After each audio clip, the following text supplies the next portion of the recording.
Life was moving at its own steady pace, filled with the usual ups and downs, but overall, I had no complaints. My family was close, supportive, and always there for each other. No matter how hectic things got, I could always count on the people I loved. I'm Ava, 34 years old, and I run a successful event planning business here in Chicago. My life has always been a whirlwind of coordinating weddings, organizing corporate events, and making sure every little detail is perfect. It's stressful, but I thrive on the chaos. No matter how demanding work gets, there's always been one constant in my life: my younger brother, Ryan. Ryan, now 30, owns a marketing firm and has worked incredibly hard to build it from the ground up. Despite our busy schedules, we always made time for each other. Growing up, we were inseparable, partners in crime, best friends, and each other's biggest supporters. Our parents, now retired, created a home filled with love, laughter, and strong values. They taught us the importance of family, loyalty, and standing by each other no matter what. For years, that's exactly how it was: smooth, predictable, and safe. And then Mia came into the picture. At first, she was just Ryan's new girlfriend, someone he was clearly excited about. Naturally, I was happy for him. He deserved someone who would love and support him the way he had always supported me. When he first introduced her, I welcomed her with open arms. I never could have imagined that she would turn our lives upside down. Ryan was practically glowing with excitement the night he first told me about Mia. "Ava, you won't believe it. I've met someone incredible," he said over the phone, his voice filled with enthusiasm. "Her name is Mia, and I think she might be the one." Hearing the excitement in his voice, I couldn't help but smile. Ryan had dated before, but he had never sounded this certain about anyone. Naturally, I was happy for him. He deserved someone who truly made him happy. A few days later, he brought her over for dinner at our parents' house. I remember feeling a mix of anticipation and curiosity as I set the table, wondering what she'd be like. When the door opened and Mia walked in, she was exactly the kind of woman you'd expect Ryan to fall for: poised, elegant, and effortlessly charming. She greeted everyone warmly, complimenting my mom's cooking, laughing at my dad's jokes, and slipping effortlessly into conversation. She had this way of making people feel special, like she was genuinely interested in everything they had to say. Even I found myself drawn in by her charisma. "You and Ryan are so close," she said to me at one point during dinner, smiling sweetly. "It's really nice to see siblings with such a strong bond." Her words were kind, but something about the way she said them made me pause. Maybe it was nothing. Maybe I was just overanalyzing. As the evening went on, my parents were smitten. My mom kept saying how lucky Ryan was, while my dad nodded in approval. Ryan looked completely at ease, his eyes filled with admiration every time he looked at her. Despite Mia's perfect first impression, a small voice in the back of my mind whispered that something felt off. It wasn't anything obvious, just a flicker of unease that I quickly dismissed as me being overprotective. After all, Ryan was happy, and that was all that mattered.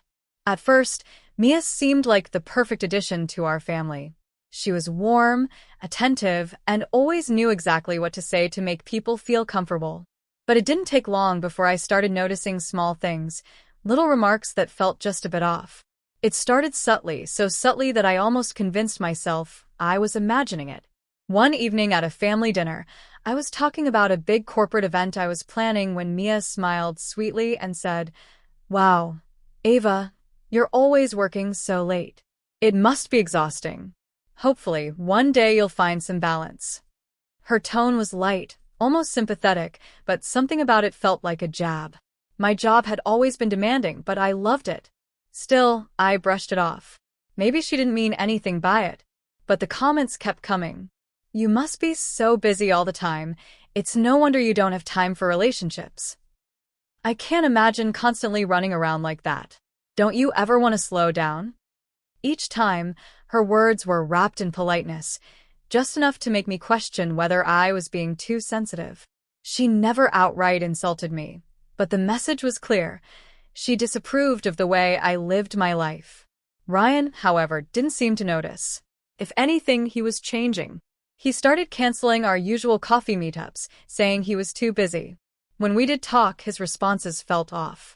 Like he was filtering his words, careful not to say anything Mia wouldn't approve of. At first, I told myself it was normal. He was in a new relationship, of course, he was spending more time with Mia.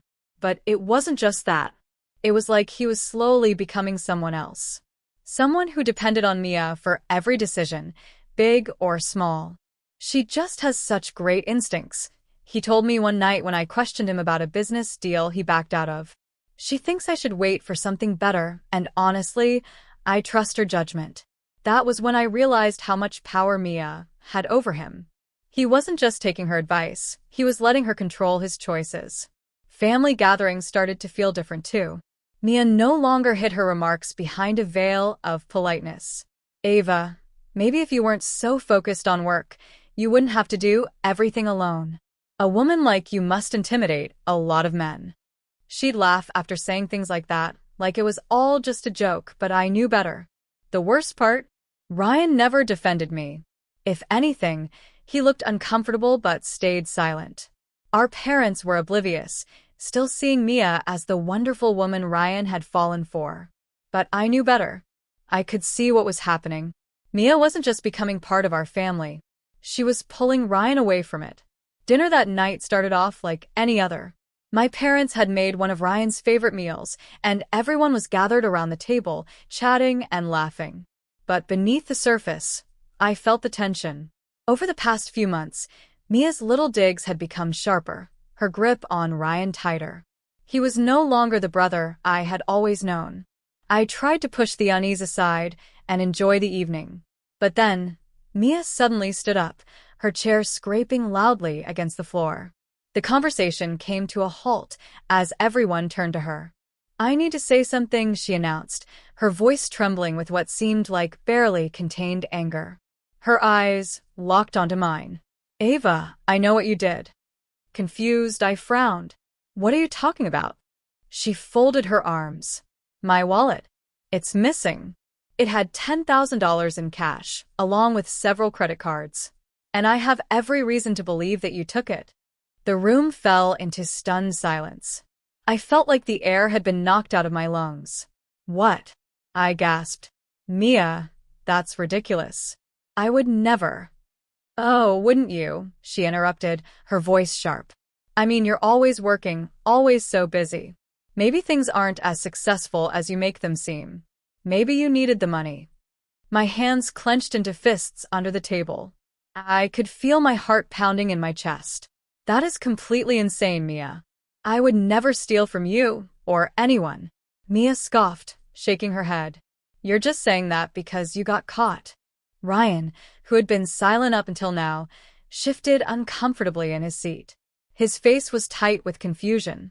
"Mia, are you sure?" he asked hesitantly. "I mean, this is a serious accusation." She whirled to face him, eyes wide with disbelief. "Are you really doubting me right now, Ryan? My wallet is gone.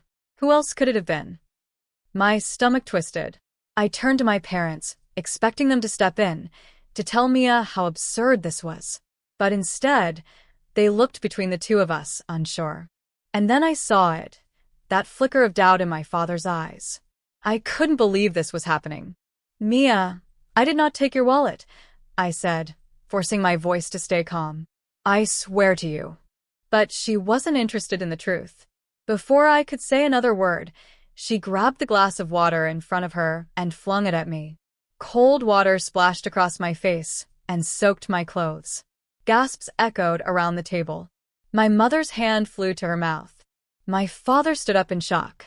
I wiped my face, humiliated, shaking with anger. "You're out of your mind," I said, my voice thick with emotion. Ryan's face was unreadable.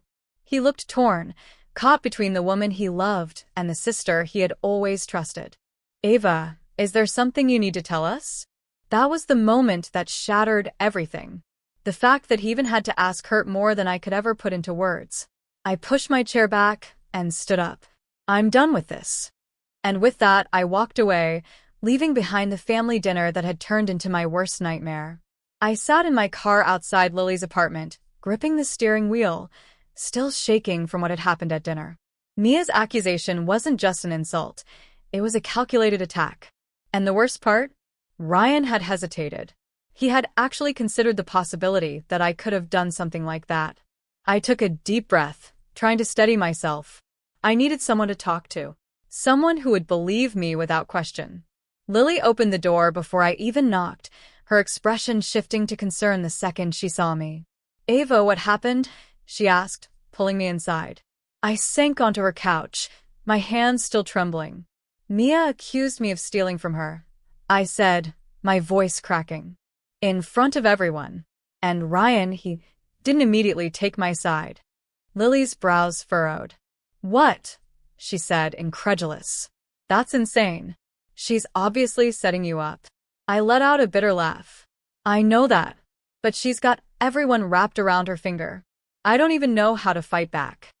Lily sat down beside me, her expression turning thoughtful. "Maybe we don't fight back directly. Maybe we find out who she really is." I frowned. "What do you mean?" She grabbed her phone. "People like Mia don't just turn manipulative overnight. If she's capable of this, she's done it before. We just need to find out who she's done it to." That's how we found Olivia. Olivia had worked with Mia at a marketing firm before she left to take another job. Lily managed to track her down through LinkedIn, and when we told her we wanted to talk about Mia, she hesitated, but agreed to meet us. At a small cafe downtown, Olivia sat across from us, stirring her coffee, her expression unreadable. "I don't know what exactly you want to know," she said slowly, "but if this is about Mia, let's just say you're not the first person she's tried to ruin." My stomach tightened. "What do you mean?" Olivia sighed. "She's a master manipulator. At work, she had this way of charming everyone, making herself seem indispensable. But behind the scenes, she was different. She played people against each other, spreading rumors, twisting situations to her advantage. If she wanted something, she'd do whatever it took to get it." Lily leaned forward. "Was there ever anything illegal?" Olivia hesitated before nodding. "There were whispers about financial discrepancies in the company's accounts while she was there. Money went missing, and Mia was always at the center of it, but nothing was ever proven. She left right before an internal investigation started." A chill ran down my spine. "She's dangerous," Olivia added. "If she's targeting you, be careful." After that conversation, I knew there was more to Mia than just manipulation. Something darker. Something criminal. "We need more," I told Lily. And that's when we decided to hire a private investigator. I contacted a well-known investigator in Chicago, a man named Jack, who specialized in fraud cases. When I told him about Mia, he agreed to take the case immediately. "She's too polished," he said. "If she's hiding something, I'll find it." Days passed, each one filled with unbearable anticipation. Then finally Jack called. "Ava, you were right," he said. "Mia isn't who she claims to be." I gripped the phone tighter. "What do you mean?" Jack's voice was grim. "She's been using multiple aliases over the years. Different names, different backstories. And it's not just small-time fraud. She's been involved in money laundering schemes that have funneled over $800,000 through fake accounts and stolen identities." My breath caught in my throat. "She's been under the radar for years, jumping from place to place before anyone can pin her down," Jack continued. "She's careful, but she's not flawless. The evidence is there. She's a criminal, Ava." I sat there in stunned silence, barely able to process what I had just heard. Mia hadn't just been manipulating Ryan. She was a full-blown fraudster. And now, she was embedded in our family. I swallowed hard. "What do we do next?" Jack didn't hesitate. "You need to tell your brother. But we have to be smart about it. If she realizes you're onto her, she could disappear before we have a chance to stop her." I nodded, gripping my phone tighter. "Then we need to act fast." Mia had played her game long enough. It was time to end it.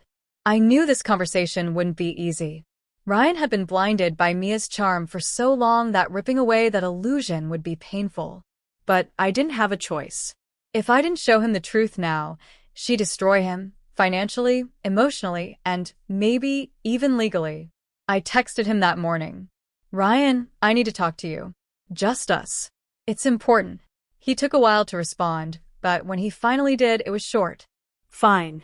Meet me at the cafe on 8th. When I walked in, he was already there, stirring a cup of coffee, looking tired and distant. All right, he said as I sat down across from him. What's this about? I took a deep breath and slid a thick folder across the table. I need you to look at this.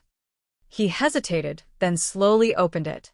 At first, his expression was neutral as he flipped through the pages. Then his brows furrowed. His jaw tightened.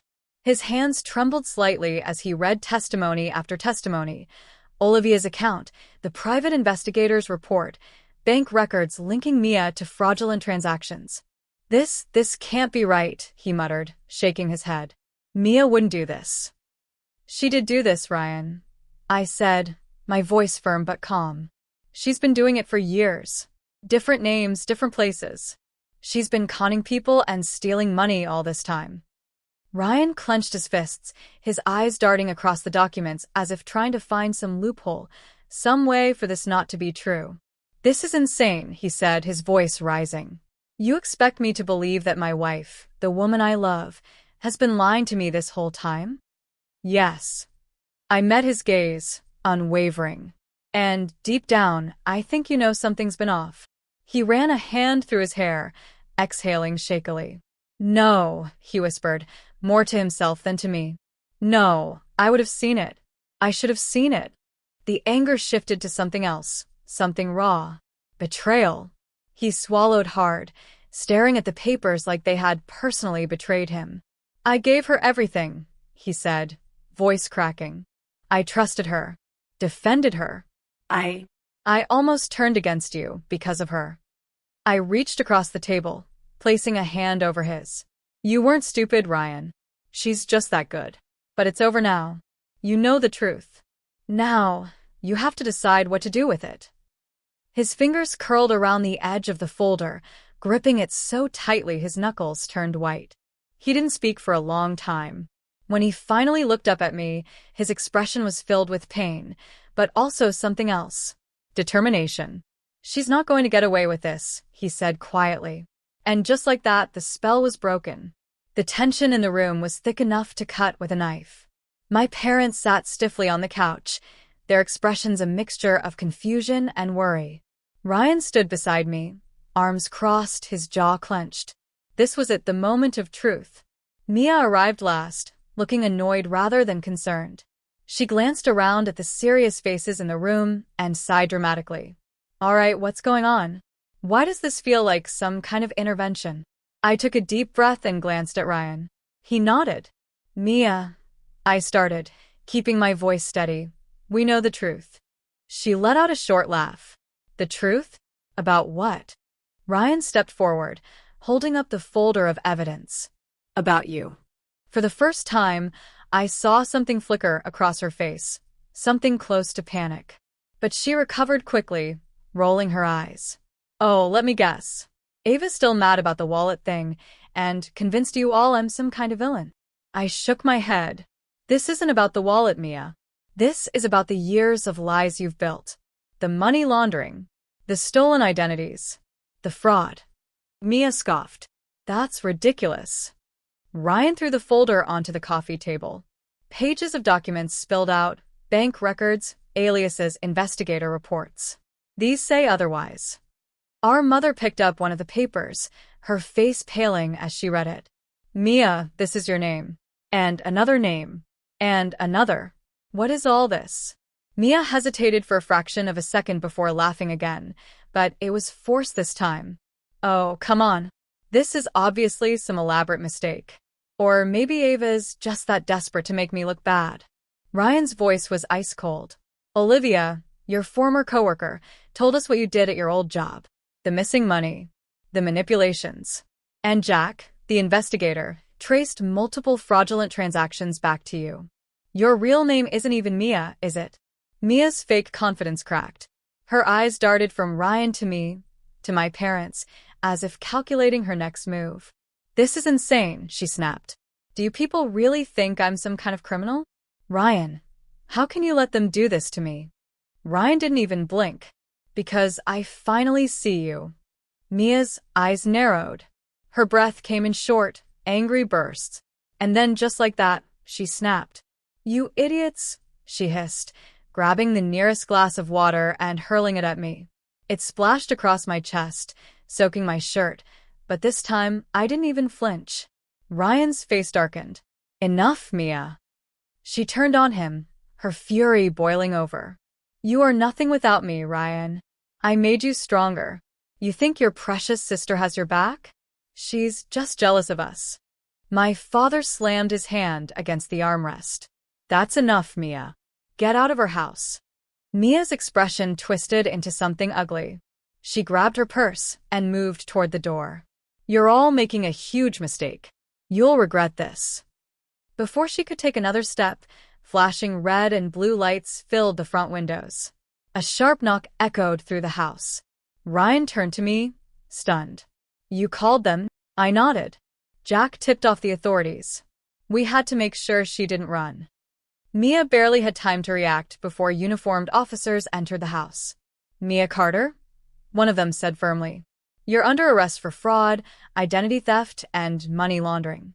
"No," Mia gasped, stepping back. This is a setup." The officers didn't hesitate. They pulled out handcuffs, locking them around her wrists as she thrashed in protest. "You can't do this." "Ryan," she shrieked. Ryan didn't move, didn't say a word. As the officers led her out the door, the house fell into stunned silence. My parents sat frozen. I let out a breath I didn't realize I was holding. Ryan ran a hand down his face. "I can't believe this." I put a hand on his shoulder. "Believe it." Mia was gone. And for the first time in months, it felt like we could finally breathe again. In the days after Mia's arrest, the weight of everything that had happened finally sank in. The chaos, the lies, the manipulation, it was over, but the damage she had left behind was undeniable. Ryan was a wreck. For the first few days, he barely spoke. He went through the motions, answering calls from his lawyer, dealing with financial advisors, but emotionally, he was somewhere else. I had never seen him like this before. He wasn't just hurt, he was shattered. "I was a fool," he muttered one night as we sat in his apartment, boxes of untouched takeout in front of us.